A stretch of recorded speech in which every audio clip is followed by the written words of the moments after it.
Hello, for the last time. And this is indeed the final video in the series.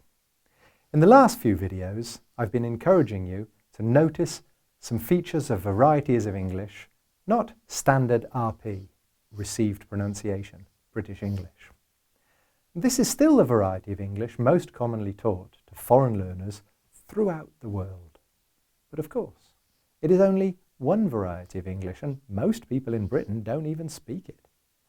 Some of you may have learnt US English, often called GA or General American. Again, this is just one variety of American English, and most Americans have other regional American accents. And don't get me started on the many varieties of Australian, New Zealand, Canadian, Jamaican, South African, and all the other varieties of English that exist. YouTube can help you do that. In this video, I would like just to help you understand some of the main differences between UK and US English, between RP and GA. First, we'll look at some consonants, secondly, some vowels, and finally, some other stuff. And before we start, remember, RP, received pronunciation, and GA, General American, are just models, simplifications of a complex variety of British and American accents. I apologize in advance for the nerdiness of the phonetics here. It's actually not that difficult if you listen carefully and copy the sounds. I will leave pauses so you can repeat the examples. First, some consonants. The first and most obvious thing is that the Americans usually pronounce the letter R after a vowel, whereas most British people don't. RP, car, bird, bigger, GA, car, bird, bigger. Secondly, the Americans only use the dark L. I talked about the light L and the dark L in video 23. Watch it again if you don't remember.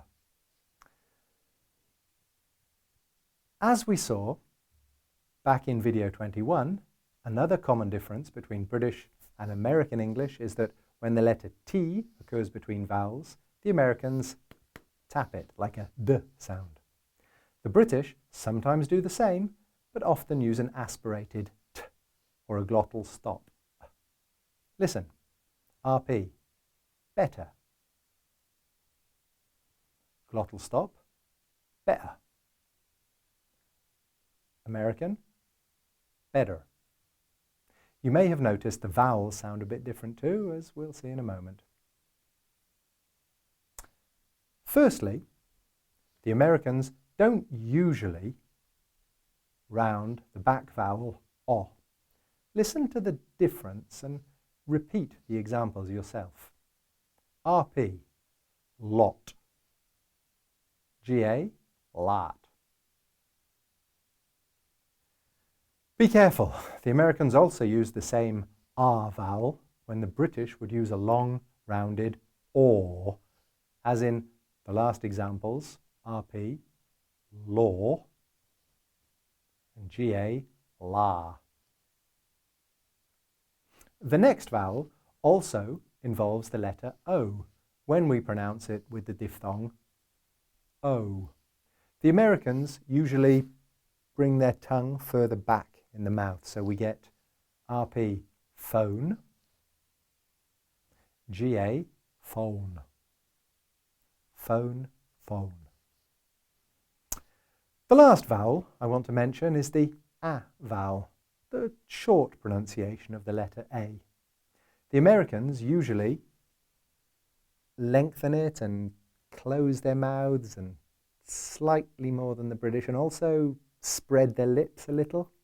The result is a sound almost like a long E vowel.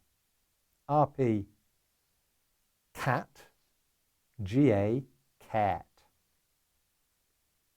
Finally, there are a couple of things that are very common in American English and that we now hear in British English, especially with younger speakers and thanks to films, series and other videos on internet. Firstly, the high rising tone, or HRT, also known as upspeak, where the intonation rises gradually over a tone unit, even though it's not a question. Secondly, Americans tend not to close their nasal cavity 100% all the time, so a little bit of nasal quality can often be heard, especially in the vowels around the sounds and n. Thirdly and finally, the Americans often use what we call creaky voice or vocal fry, especially white middle-class Americans who are often represented in films and series. Okay, that's plenty for now, and as always, all I want you to do is listen more carefully and try to produce the sounds yourself. And as with all of the things I've been talking about in these videos, it'll be useful not only for your pronunciation, but also, and indeed mainly, to improve your comprehension. Please don't stop at watching the videos. You really have to practice speaking as much as possible, imitating these difficult sounds. And the most important thing to get right in English will always be stress and rhythm, which means reducing and deleting those unstressed syllables and doing all the things native speakers do naturally to respect the flow of this, the most beautiful of languages. Well, the most useful in today's world anyway. I hope you've enjoyed these videos. I hope they've proved useful, and I hope you feel more confident about listening and speaking English.